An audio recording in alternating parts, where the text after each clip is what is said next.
SkyTeam is a cooperative game only for 2 players who take the roles of a pilot and co-pilot trying to land an airliner safely. I'm going to teach you how to play in just a few minutes here on Legendary Tactics.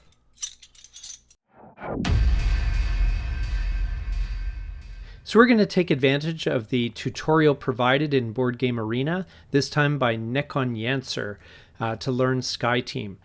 First up, we need to choose our roles. Now it's my tutorial, so we're going to choose pilot, obviously, and the AI bot is going to be my co-pilot. There we go. And so we're going to take a look at this, the kind of the control panel that runs the game. But first understand that the game is played over 7 rounds. There's 3 phases in each round. First of all, the strategy discussion phase, then the dice placement phase, and then the end of round. So first of all, the strategy discussion is kind of interesting. You can discuss strategy with your partner, but you cannot discuss the dice. And so you can't be specific. You need to say, oh, we need to get the axis sorted out, or we beware of that plane coming up, or we're going to be landing soon, or whatever. But you can't actually discuss the individual dice. Then once you're ready for the dice placement, in this case, you click on I'm ready. 4 dice are rolled, and now you are no longer allowed to talk. And so we just place dice in this phase. Now there's 4 dice, and there's a bunch of spots on the control panel where we can place them, and that'll determine how the plane is doing and where we are in terms of how close we are to landing properly. Now, if you'll notice, the boxes on the left of the control panel are in blue. That means only the pilot can do that action. On the right, only the co-pilot can do the orange actions there. So you can't place a die on a spot that isn't yours. There are also 4 mandatory spaces where at least 2 dice for each player have to be placed each round. You'll see the triangle here with the exclamation mark in the middle. They're to control the axis and the engines. And so those have to have a dice placed in them every turn. Otherwise, of course, we'll crash. Everything in this game results in a crash if you make a mistake, so just get used to it. So we'll look at, first of all, at the plane's axis. When the pilot and the co-pilot place their dice, the plane will tilt according to the difference in the dice that are there. So if we select this 2 here and we put it in the space, okay, we're going to confirm that. Now our co-pilot is going to place a 4, and now you'll see that it's the marker is swung 2 notches, so we've tilted our plane 2 notches to the right. Now that's okay for now, but if we tilt too far, there are X's here. If we tilt too far with the X there, then we go into a tailspin and we crash, of course. Now we can adjust that next round, but that's something to keep in mind. Then we also need to remember that when you're landing the plane, when you actually land the plane's axis will need to be exactly level. Otherwise, of course, we'll crash. Now the engines, this controls the speed at which we approach the airport, and you'll see there's a blue marker here and an orange marker here. So these are essentially aerodynamics markers. Now, when you add up the 2 dice that are placed in the engine spaces, the number that you reach will determine how many spaces the plane moves towards the airport. So if the 2 dice add up to a number that's to the left of the blue marker, then the plane advances 0 spaces. If it's between the 2 markers, you advance 1, and if it's to the right of the orange marker, then the plane advances 2 spaces. So very important to keep note of that. It's actually a very clever mechanic, and it's probably the only tricky part of the game in my experience. But it's not that hard, but it's just it's probably the part that you need to be most apply some thinking to. So anyway, so we're going to take a look at the approach track. All right, the approach track is here on the left. You can see that we're going to land in Montreal. That's the plan. And as we advance, using that engine track that I mentioned earlier, this track essentially shifts downward. And now there are some planes in the way. We'll need to get rid of those at a certain point as well. But I'll touch on that a little bit later. Okay, we're going to place a 4 in the engine here and confirm that. And our co-pilot decides to place a 2. So I'm not sure if you noticed at the top of the screen, but the approach track moved, and I'll just scroll up to take a quick look. So if you recall what the approach track looked like before, there were some clouds there. It's now shifted 1 space downwards. So that is because the 2 dice added up to a total between the blue and the orange marker on the engine track. So as we get closer to the airport, you can see all the airplanes that are in our way, and the way that we get rid of those planes is by using our radio. Now, if you look here, the pilot has 1 radio space in blue here, and the co-pilot has 2 radio spaces. And so every time you place a die there, you will remove a plane, but interestingly, it is you'll remove a plane off the space that corresponds with the value of the die. So what does that mean? Well, I'll show you. I'm going to take the die and I'm going to place it in the radio space. I'm going to confirm that, and you'll see a plane from the space that's 5 away from our current position left the track, which is what we want. We want to get them out of the way. So you can see 1, 2, 3, 4, 5. So that's great. Now, if the track advances and there's an airplane in that current position, okay, then we will crash. So in other words, we're fine for now. If you look at the track, we've got 1 space to advance, but as soon as the plane is, there's a space with a plane in this box here, then that's trouble. If we advance 1 more space, then we will crash. Now, our co-pilot placed 6, and that removed 1 from the airport space here. And so that helps out. Now we're going to take a look at the concentration spaces represented by the cups of coffee. This is kind of a neat mechanic here. So I'm going to take the die and I'm going to place it down in the coffee cup space. Now this is the value of the dice is not important. This gives you a cup of coffee though, which can help out with adjusting the dice values. Okay, so I place the 4 there, and that gets a cup of coffee. And again, you can spend these tokens to change a die, either adding 1 or subtracting 1.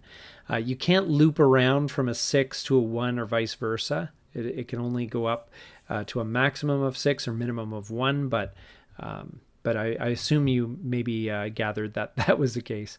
My co-pilot is also going to place a 1 there and get another cup of coffee. Now we're at the end of the round, and there's 2 things that happen in this phase. First of all, we advance 1 space on the altitude track. So the altitude track moves down, and this acts kind of like a round marker, I guess you could say. And it's essentially, until the end of the turn, then we know what we're doing here. So now it's important as well to note that the spaces are color coded. So it is now the co-pilot's turn, followed by the pilot's turn. It goes back and forth. So that's one way that it tracks. Okay, so my co-pilot, after we chat for a little bit, then the co-pilot goes first. And the co-pilot places a 3 on the axis. So we're going to have to deal with that. We don't want to, we want to make sure that the axis stays in line.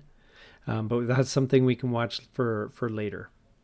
Next, we'll learn about landing gear. And if you can see, the pilot has 3 spaces on their side of the board. 1/2, 3/4, 5/6. So you essentially all 3 of these need to be switched to green by the time we land, and so the die it just needs to match that value. So once you fill that space, then the switch below it will flip to a green light. So we're going to place the 1 here in the 1/2 space. So 1 or 2 is fine. So the 1 will work here. And we're going to flip the landing gear. Now that changes our aerodynamics a little bit because it adds drag to the plane. And so it's going to mean that we're going to need to give the engines a little bit more oomph in order to move the plane forward. So it's kind of a neat mechanic, actually, just how it increases drag on the plane and so forth. So it moves 1 notch to the right. The other thing is on the co-pilot side is that you have wing flaps. Now these have to be deployed. These are similar in that they have the same dice kind of requirement, except they have to be deployed in order from top to bottom.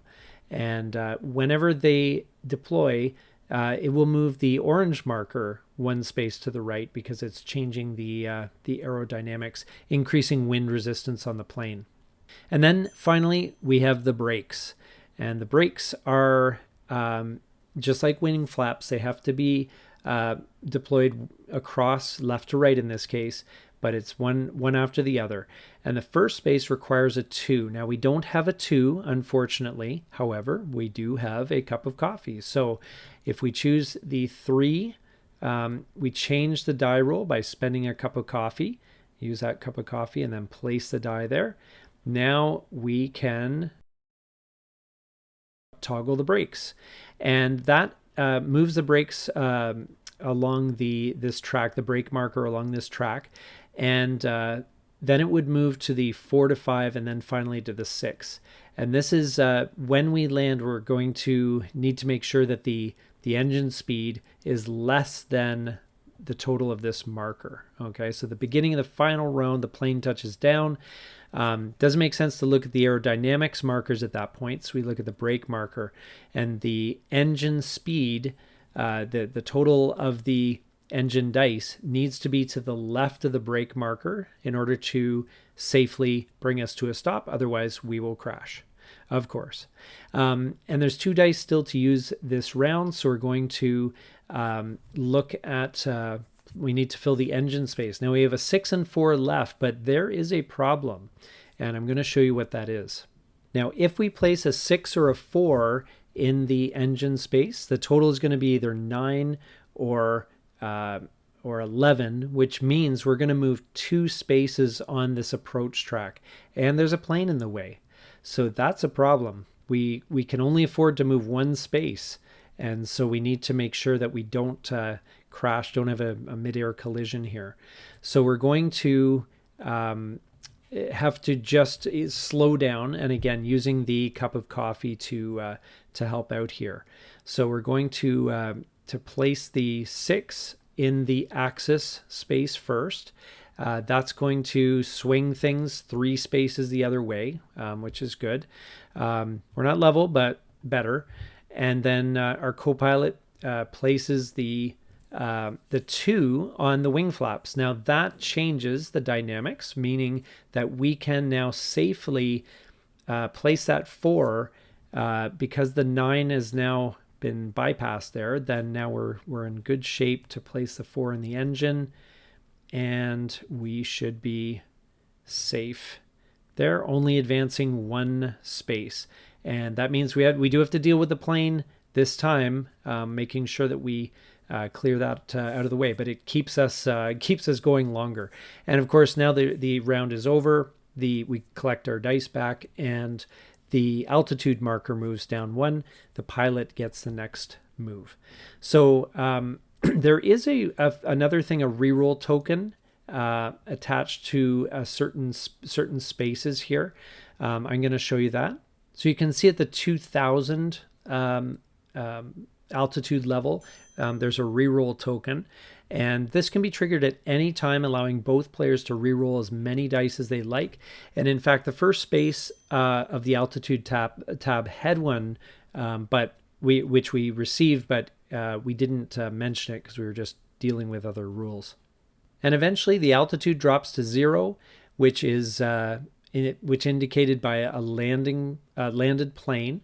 and so the airport must be reached. All the airplanes must be cleared away before the plane touches down. Otherwise, we'll crash. And once we reach the airport, we cannot advance any further. You don't want to overshoot the destination or you will crash. If we manage to hold the position at the airport, the plane touches down, the final round begins. So at the end of the final round, we must have our plane perfectly level. The landing gear has been deployed. The wing flaps have all been deployed, and the engine speed is less than the brake marker. Otherwise, we crash. And that's basically the rules. There's some other modules, some different sort of variations to kind of keep it interesting. For example, some of the approach tracks will have dice on them, which you roll and add new planes to the track at the distance of your roll. That's something to make it harder. Some airports actually require turns, which means your axis has to be in a certain position before you can advance through them. That's kind of neat, just to make sure you have to be tilted a certain way to deal with the approach. Kerosene, where there's a kerosene track with a marker pointing to 20, and the marker has to be would be reduced by the value of the die.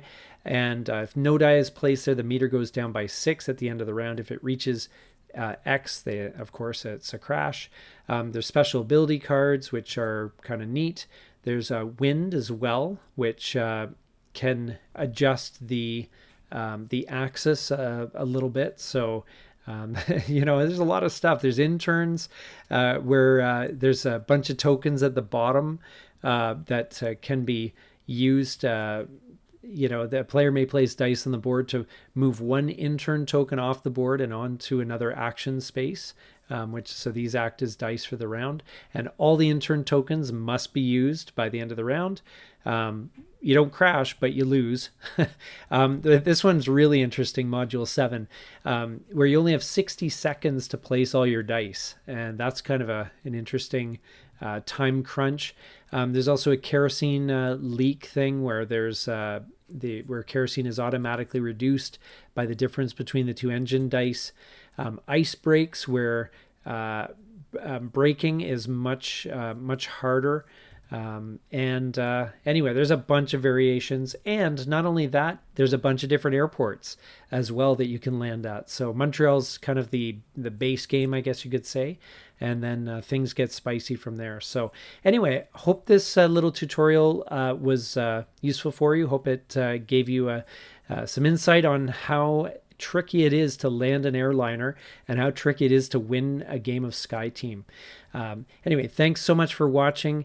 If this was useful to you, please take a moment to like, comment, and subscribe, and we'll see you here next time on Legendary Tactics.